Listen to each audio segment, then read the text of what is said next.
Welcome back, my dear students of grade 7. Today in this video, we are going to discuss the question answer of History chapter first, where, when and how. Firstly, we will discuss multiple choice question answer. The first one is, the early medieval period in India saw the emergence of regional kingdoms in south. They were, तो south India में कौन कौन सी regional kingdom establish हुई medieval period में, उनके बारे में बताना है. तो we are the different option, Cholas, Rajput, Rashtrakuta, all of this. तो correct answer is Cholas. Next is, the early medieval period of Indian history stretched from 800 to 1200 CE, 700 to 1200 CE, 3700 to 1700 CE, 600 to 1400 CE. Correct answer is 700 to 1200 CE. Next is, the word Hindu is derived from the Sanskrit word. Hindu कौन से Sanskrit word से बना है? The options are Sindhu, Indian, Indi or none of these. The correct answer is Sindhu. Next question is, Al-Biruni was a dash traveler. Al-Biruni कहाँ का था? Turkish, Persian, Egyptian, Chinese. The correct answer is Persian. Next is our true false. First statement is, Prashastis were long poem written in praise of the kings. Answer is true. प्रशस्तिस क्या होती है? जब किसी भी king की प्रशंसा में कुछ लिखा जाता है, that is known as prashastis. The study of coins is called epigraphy. Answer is false. The study of coin is called numismatic. Abdul Razak was a Persian traveler. Answer is true. Next, Babarnama was written by Abul Fazl. Answer is false. Babarnama was written by the king Babar. Next, some more true false, that is the internal from the chapter. Paintings do not provide any historical information. Paintings हमें कोई भी historical information provide नहीं करवाती है. Answer is false, because they provided the information.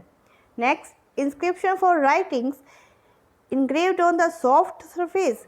Inscription क्या होता है? जो सॉफ्ट सरफेस पर लिखा जाता है, that is false. Inscription means writings engraved on the hard surface. Next is, the medieval period started with the coming of Harsh. Answer is false. Medieval period started with the death of Harsh. उसकी death के बाद start हुआ था medieval period. Inscriptions are also called numismatic. Answer is false. Inscriptions are called epigraphs. Next is our very short answer type question answer. First is, name the rulers in the south during the medieval period. medieval period में south India में कौन कौन से rulers थे, उनके नाम बताने हैं. Answer is Cholas, Cheras and Pandyas. Next, when did the medieval period begin in India? The medieval period began in India in 700 CE. Next, name two Muslim invaders who paved the way for Delhi Sultanate in India. तो वो कौन से मुस्लिम invader थे जिससे India में सल्तनत period start हुआ? Mahmud of Ghazni and Mohammad गोरी.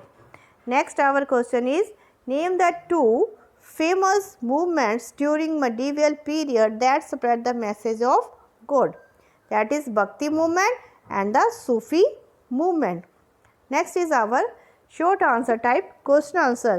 Name the three travelers of the foreign origin who came to India in the medieval period.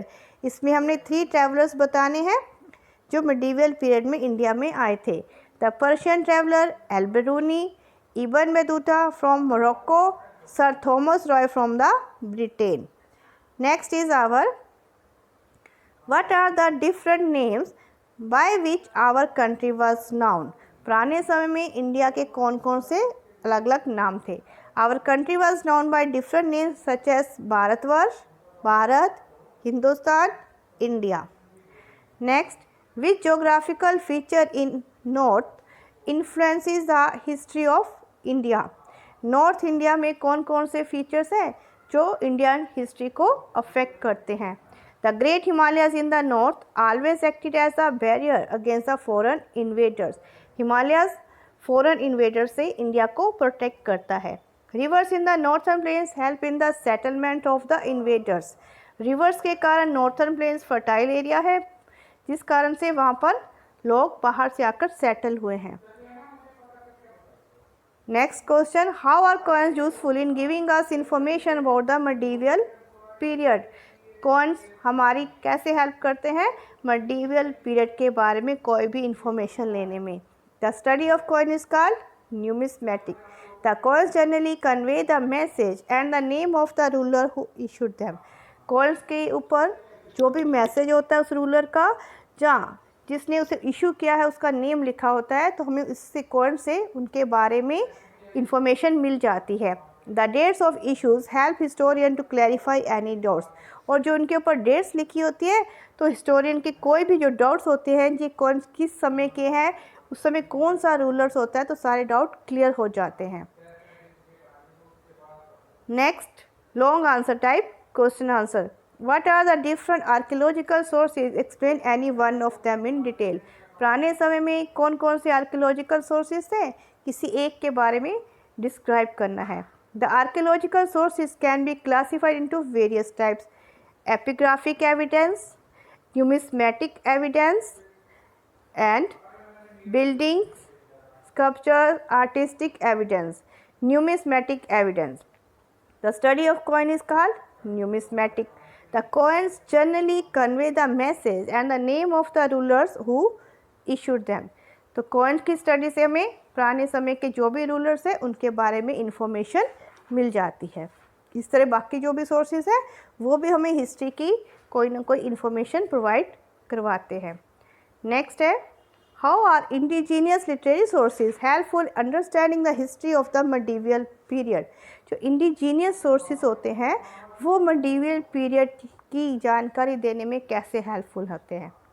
The indigenous sources were created within the country such as manuscript and chronicles. The chronicles were records of the rule of kings, their kingdoms.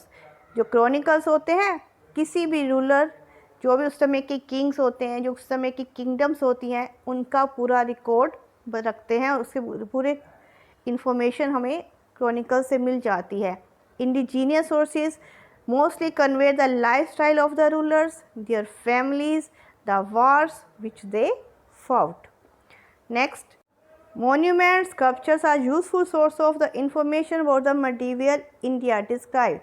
जो पुराने समय के जो monuments, buildings हैं, sculptures हैं, वो main source है medieval India के बारे में इंफॉर्मेशन लेने का. उसके बारे में डिस्क्राइब कीजिए. Monuments include temples, mosques, forts, tombs, etc. They did not only tell us about the religious practice but also about the society, architecture, economic and political condition. वो हमें सिर्फ रिलीजन के बारे में इंफॉर्मेशन नहीं देते. जो पुराने टेम्पल, फोर्ट्स, टॉम्ब्स मिल जाते हैं, मीन्स वो हमें उस समय की सोसाइटी, आर्किटेक्चर, इकोनॉमिक, लोगों के कामकाज, वहाँ की एडमिनिस्ट्रेशन सिस्टम, पॉलिटिकल कंडीशन के बारे में भी इंफॉर्मेशन प्रोवाइड करवाते हैं. Some famous monuments are Red Fort in Delhi, Taj Mahal in Agra. These are the back exercise and the question answer of history chapter first, that is where, when and how. I hope all of you understand about this. You have to write all these question answer in your notebook and also learn this question answer. Thank you for watching this video.